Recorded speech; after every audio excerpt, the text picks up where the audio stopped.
So at this time of year, we're all looking for simple meals we can throw together in under 30 minutes that won't break the bank and taste delicious. So today I'm going to show you 3 chicken recipes that I have in regular rotation when I'm time poor and just need some good nourishing home cooking. And the last one is my absolute favorite, so stick around for that. Let's get stuck in. All right, so the first one I'm gonna do is the classic chicken pesto pasta. And we're gonna make our own pesto. Now, pesto is not that hard to make. It's only you take a few ingredients, and when you make it fresh, it tastes so much better. But because we are time poor and we're gonna do this in under 30 minutes, we need to be really conscious about our time. So first things first, let's get a pot of hot water on the stove, bring it to the boil, and season it well with salt. All right, so we're just gonna get our chopping done. We're gonna chop these little cherry tomatoes up, but I think what's key with any of these recipes today is not to be afraid. If you haven't got tomatoes, don't feel like you have to rush out and get them. You can put some sun-dried tomatoes in here. You can leave the tomatoes out altogether. That's the beauty of these recipes. Use what you've got in the fridge. All right, tomatoes done. We're gonna slice this chicken quickly. So, I'm using skin off chicken thighs, and we're just cutting them into strips about that big. But as before, if you want to use chicken breasts, you can. If you want to use some day-old roast chicken, you can use that. Use whatever you've got in the fridge. You can want to leave the chicken out. All right, so if we think about timings, our pasta is obviously going to take about 10 minutes to cook. Our chicken is going to take about the same amount of time. So our water's not boiling yet. As soon as that's boiling, we'll start frying our chicken. Until then, let's make our pesto. All right, our water's now boiling, so it's time to start cooking the chicken. Big, large pan over a high heat, 3 tablespoons of olive oil on the bottom. Water's boiling rapidly, in goes our pasta. Give it a stir, lid back on, so it comes back up to the boil. So pasta's in, it's time to get our chicken in. Give it a season. While that chicken's cooking, it's time to make our pesto. We have 2 cloves of garlic, some grated parmesan cheese, our toasted pine nuts, and you can use walnuts as well if you can't find, or the pine nuts are too expensive. Don't forget to stir your chicken and your pasta.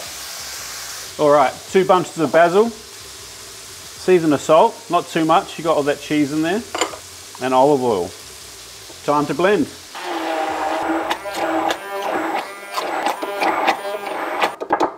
See what it tastes like. Pretty good, needs a bit of lemon juice. Everyone's got a manky old lemon lying around their fridge. Not too much.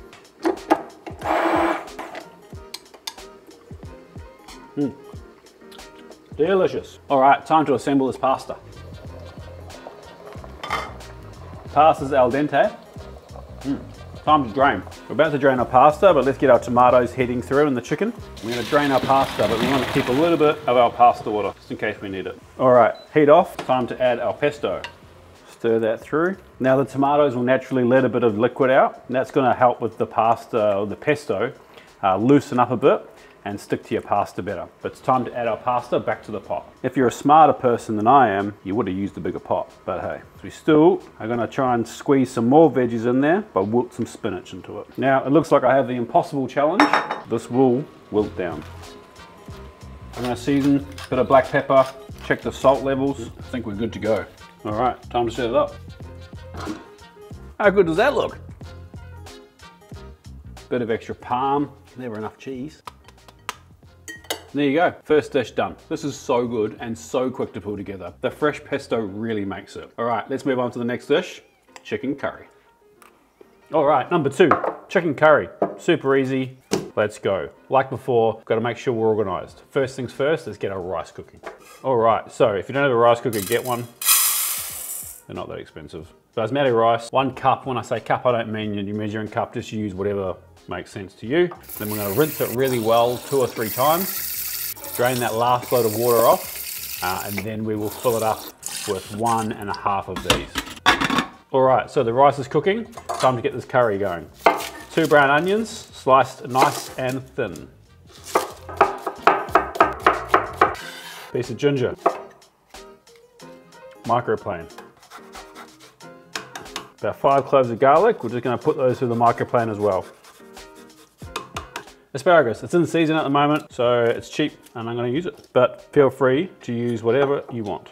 Broccolini, green beans, zucchini, and finally, we've left it to last, the chicken. Chicken thighs again, you can use chicken breast. Drumsticks if you really wanted to. They will take longer to cook, the drumsticks, than the half an hour time that we have allotted. Nice, thin little strips. Time to get cooking. All right, pot on a high heat. High temp oil, I got some grapeseed here, 3 tablespoons. The reason I use this little portable cooker is because my cameraman Mitch gets grumpy when I keep cooking over there. You can't get the right shot. So everyone always asks, that's why. All right, this is an optional little extra step, but it's worth doing if you've got the spices in your cupboard. Little cinnamon stick and say 5 green cardamom pods, so that's 7, to temper the oil. So that flavors the oil before we put anything in it. And you're gonna wanna take these out at the end. I leave them in because I don't mind chewing on a cardamom pod, but Babe gets pretty annoyed when she gets one. Holy. And sometimes they burst. All right, time for the onions in. We're going to move them around. We don't want them to get too much colour. Season with salt. Now we're doing this on a high heat because we want this to happen quickly. If you've got time, you can turn the heat right down and do this really slowly. All right, we've just started to develop some colour there. They kind of half split it down. It's time to get our chicken in. A little bit more salt. Time for the rest of the spices. Ground cumin, garam masala, Kashmiri chili powder. Can't find Kashmiri, just normal chili powder will do. And this is how you control the temperature, as in spice temperature. More spice. Toast those quickly. Add our garlic and ginger. And I can see our pan is starting to get a really good fond there. Now, we're gonna be really careful we don't burn it. How we control that is with a little bit of water.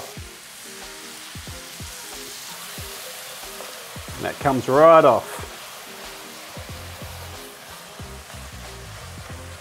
Add a tin of chopped tomatoes. A third, fill the can up with water, shake it around. So we've turned that heat right down. We're just gonna simmer this for 6 to 7 minutes before we check for seasoning. And the last couple of minutes we'll add our asparagus so it's still nice and crunchy. And we'll optionally finish it with a couple of tablespoons of Greek yogurt once the temperature is off. All right, this is simmered away nicely. Time for our asparagus. This only takes 2 minutes just to kind of warm through almost. I really like this asparagus, kind of almost a little bit crunchy. Stir that through. I've just seen that cinnamon stick, so I'm gonna pull that out now. Okay, heat off. Just let that come down in temperature a bit before we add our yogurt. And just fold that through. All right, rice is ready. Time to serve. See, rice cooker, perfect rice every time. Coriander, a little bit more yogurt because I made it pretty spicy. Done. Another super delicious one, even though I did make it really spicy. But that's the beauty of this recipe, is you can kind of make it your own journey. If you're not a huge spice fan, just leave the chili out and it'll just be a beautiful floral curry. On to the next one. All right, the third dish and my favorite. We've got a really nice pan roasted chicken breast. We're gonna do a little roast veggie and couscous salad. And then to bring it all together, I'm gonna make a romesco. Now, romesco is one of my most favorite sauces. I love it. It's always in my fridge. Usually I roast the capsicums, but because we've got a 30-minute challenge, I cheated and we brought roasted capsicums. Not really cheating, it's just working smarter, not harder. But let's get stuck in. First things first, we're gonna get this chicken cooking. All right, so our oven is already on 180 degrees and we've got a pan on here that we can get in the oven. Put that on a high heat. A little bit of olive oil in our chicken. That's so the seasoning sticks. A little bit of olive oil in the bottom of the pan. Season the chicken, skin side. Now I always recommend using skin on chicken breasts if you can find it. And then this pan isn't hot on purpose, and that's gonna help us render out the skin. So straight into the pan, skin side down, and then that will come to temperature slowly. We don't really need to move it now. So now our pan has come up to temperature and we've started to sizzle. Turn your pan right down because we want to do this slowly. All right, onto the veg for the couscous. We'll save this, we'll cook this in a second, and we'll do that sauce in a minute. We're just gonna dice up 1 red capsicum, 1 yellow capsicum, and a zucchini. We're just gonna saute this down now, but before we do that, we're gonna pop our chicken in the oven. So our chicken's just starting to color at the bottom, which is what we're after. We're just gonna season the top with salt and some pepper, and we're gonna put it in a 180-degree oven. So we're gonna check that in 10 minutes. It's probably gonna take 12 to 15 minutes, but we're after an internal temperature of 70 degrees Celsius. So in a pan, a little bit of olive oil, get it ripping hot, and then we'll get our veggies in there. Season with salt. All right, now these have sauteed down a bit. We're just gonna add a teaspoon of coriander powder and a teaspoon of ground cumin. All right, couscous, it's pretty simple. Pour your couscous into a bowl, little drizzle of olive oil. We're doing 1.5 times of boiling water. Give it a little stir with a fork, make sure every grain has got water, nothing up the sides, and put a lid on it. Leave that for 5 minutes. All right, now we've got nice color, but we've still got bite to our veggies. We're gonna get them out onto a flat plate or a tray, and we do that just to get some temperature out of them. All right, let's make our romesco. So we have our roasted peppers, some almonds, and some sun-dried tomatoes. Oh, I missed. To that, smoked paprika, pinch of salt, tablespoon of red wine vinegar. We'll check that for seasoning and see how acidic it is after. Some olive oil. Now we blend that.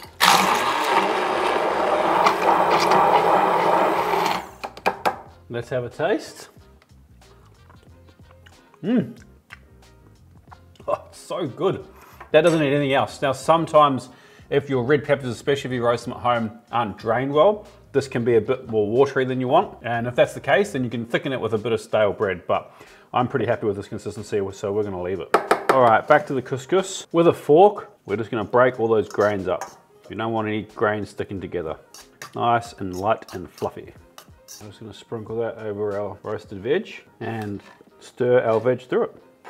And there is the salad done. Just gonna wait for the chicken to cook and we can plate. Beautiful. Now we're gonna let these rest for a couple minutes, even though I think I'm running out of time on my 30-minute cook, but we'll rest it for about 5 or 6 minutes. Time to plate up. Couscous salad on the bottom. Carve our chicken. Beautiful and juicy. Nice amount of romesco over the top. And there she is, simple, delicious. 3 meals, all under 30 minutes, all delicious, but for me, this one is the winner. This romesco is absolutely delicious and should always be in your fridge. Thanks for watching, legends. Subscribe if you're not, like if you took anything from this video, and we'll see you next week for another recipe. Peace.